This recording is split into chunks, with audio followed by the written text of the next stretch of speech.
Welcome to our Hong Kong Brief program. Today, we have some intriguing stories lined up for you. First up, the Hong Kong Tourism Board's latest campaign featuring actors encouraging service staff to go the extra mile is under scrutiny. Experts argue that the initiative misses the mark by not addressing core issues like staff shortages and low wages. Instead, they suggest focusing on improving working conditions and fostering respect among all parties involved in the tourism industry. Next, analysts are debating whether Hong Kong can learn from Singapore's successful courtesy campaigns to enhance its dining, retail, and taxi services. While some believe that focusing on education and training could make politeness a part of Hong Kong's social DNA, others warn that such campaigns might backfire by implying that Hong Kongers are inherently impolite. Finally, Hong Kong has emerged as Asia's busiest market for superprime housing, with a significant boost in transactions for homes valued at $10 million and above. The city's surge in luxury home sales is driven by local buyers and mainland Chinese purchasers, buoyed by the removal of property cooling measures earlier this year. Please stay tuned for more detailed coverage on these stories. South China Morning Post. This week, the Hong Kong Tourism Board has reignited a campaign from 2002 featuring actor Andy Lau Takwa, with Louis Koo Tin Lock now stepping in to encourage service staff to go the extra mile. The initiative aims to address declining service levels amid changing visitor spending habits and stiff competition from other Asian tourism hubs.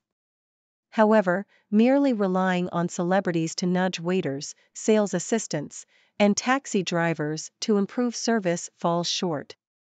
A survey by the Hong Kong Small and Medium Enterprises Association revealed that 70% of local firms are struggling compared to pre-pandemic levels, with staff shortages exacerbating the problem. The service industry, already a tough business, faces even greater challenges under economic strain. Instead of pointing fingers, a more empathetic approach where celebrities experience frontline work could foster mutual respect and understanding. A quote misattributed to Anthony Bourdain encapsulates the essence of empathy gained from service roles, suggesting that understanding and respect should be cultivated across the board. South China Morning Post.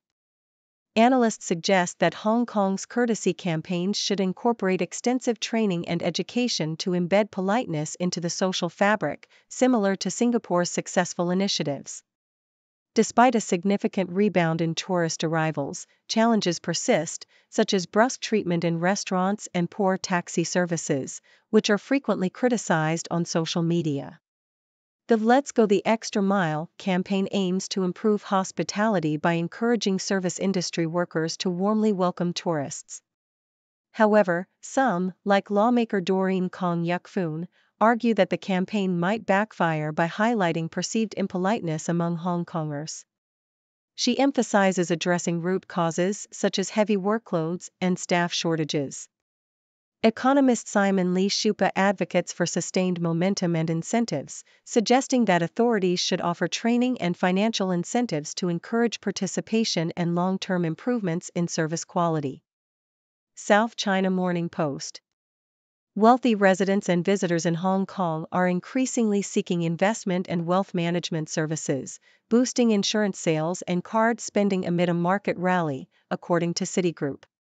Vicky Kong Pik Tung, Citigroup's head of wealth for North Asia and Australia, reported strong growth in investment services and insurance product sales in the first quarter, driven by a 63% increase in life insurance policies sold to mainland visitors. The Hang Seng Index has risen 7% this year, rejuvenating investor activity. Citigroup's prestige accounts saw a 24% combined annual growth, with a notable 118% increase in Greater Bay Area clients. The Hong Kong government's initiatives, such as promoting family offices and the Capital Investment Entrance Scheme, CIES, have attracted wealthy clients.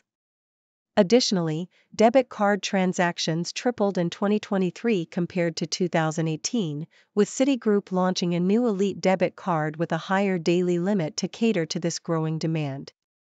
South China Morning Post. At least one Hong Konger has been injured in a head-on collision involving his rental car and another vehicle on the island of Hokkaido in northern Japan. The crash happened at an intersection in Kidami, the largest city in the Okhotsk area, around 9 a.m. on Monday. The Hong Konger is suspected of missing a stop sign, which led to the accident. 5 people, including both drivers, were taken to the hospital, but none of their injuries were life-threatening. Images from the scene show one car wrecked on a roadside slope and the other vehicle flipped onto its side. The stop sign at the intersection was written only in Japanese characters, which may have contributed to the mishap. The local police are investigating the incident, and the immigration department in Hong Kong has been in contact with the Chinese consulate in Sapporo but has not received any requests for assistance from Hong Kong residents. CNN. The iconic image of Tank Man, an unidentified man standing in front of a column of tanks during the Tiananmen Square crackdown, has become a powerful symbol of resistance. On June 4, 1989, after weeks of pro-democracy protests, the Chinese government ordered a violent military crackdown. The image was captured by Jeff Widener of the Associated Press and smuggled out of Beijing despite heavy censorship. Widener, along with other journalists, faced immense risks to capture and transmit the images. Widener hid his camera equipment and enlisted the help of an American student to get into a hotel room with a clear view of the tanks. The photo was sent out of China hidden in the student's underwear and quickly became a global sensation. To this day, the identity and fate of Tank Man remain unknown, but the image continues to resonate as a symbol of individual courage against state power. South China Morning Post.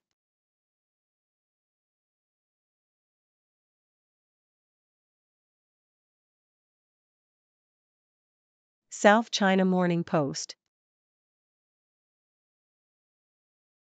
South China Morning Post. Hong Kong has emerged as Asia's busiest market for ultra-luxury homes, with 132 transactions worth $2.8 billion in the year to March, surpassing Singapore's 88 deals.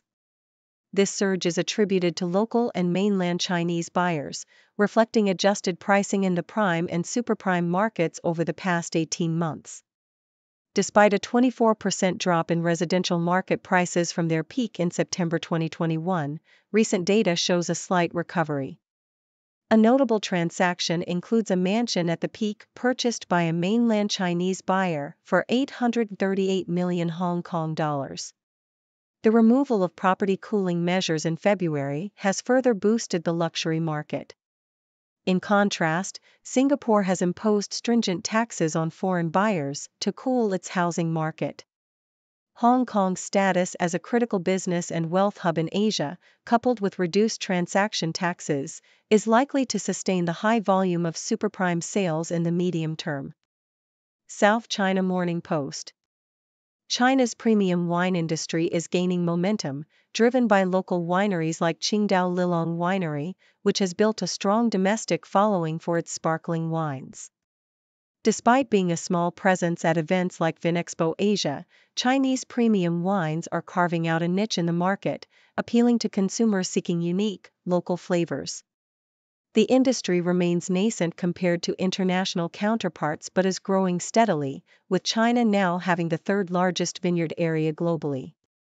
Domestic premium wines are increasingly preferred over imports due to the absence of tariffs and shipping costs. However, building brand recognition remains a challenge. Regions like Ningxia and provinces such as Shandong and Yunnan are emerging as key sources of high-quality wines. While economic uncertainty has dampened middle-class spending on premium wines, the passion of vintners and the rising reputation of Chinese brands suggest a promising future for the industry. The Independent. The Conservative Party has introduced a new general election pledge to reduce immigration by implementing an annual cap on visas. This move comes as Rishi Sunak faces pressure from Nigel Farage's right-wing party, Reform UK. The Tories plan to set a yearly limit on the number of UK visas issued, a policy long demanded by party hardliners. the Migration Advisory Committee, MAC, will recommend the annual visa cap level, which will then be considered by ministers before being put to a parliamentary vote. This cap will apply to work and family routes, but exclude temporary work routes, like seasonal agricultural workers.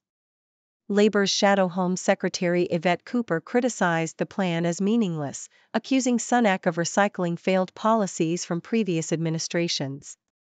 Meanwhile, Farage has declared the upcoming election an immigration election and announced his candidacy for MP in Clacton, further complicating the Tories' position.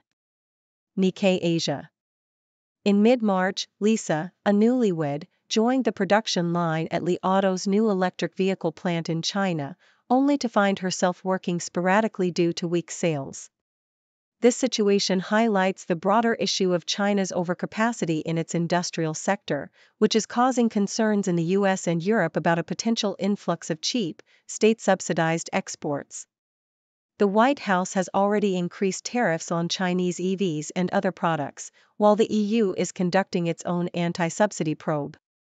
Despite President Xi Jinping's assurances that China's new energy sector benefits global supply and inflation, industry insiders warn that the country's overcapacity could lead to a surge in exports that might disrupt Western markets. The Chinese government is aware of the fine line it must walk, balancing domestic employment with international trade relations. Experts suggest that China might need to increase imports of European goods or encourage domestic companies to build factories overseas to mitigate trade tensions. Telegraph. Chinese fast fashion giant Shein is preparing for a potential £50 billion listing on the London Stock Exchange, which would be the largest IPO in over a decade.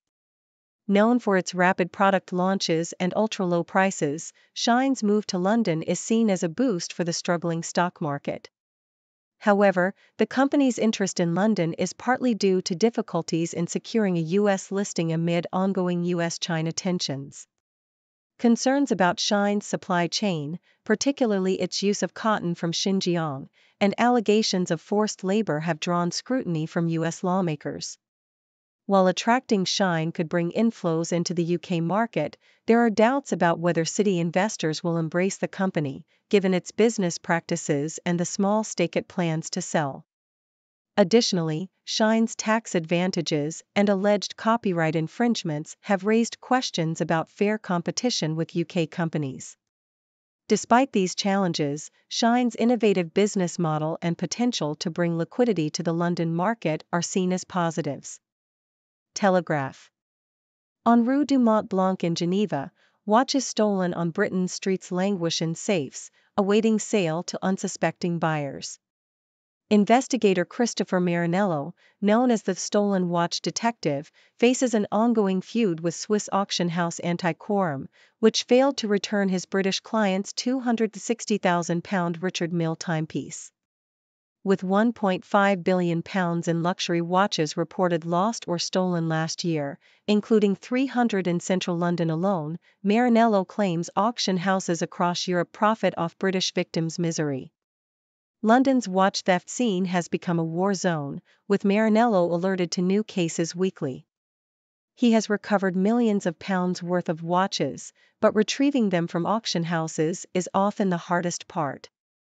The case of the Richard Mille watch, which disappeared after being flagged as stolen, and another involving a Patek Philippe sold by Antiquorum, highlight the challenges.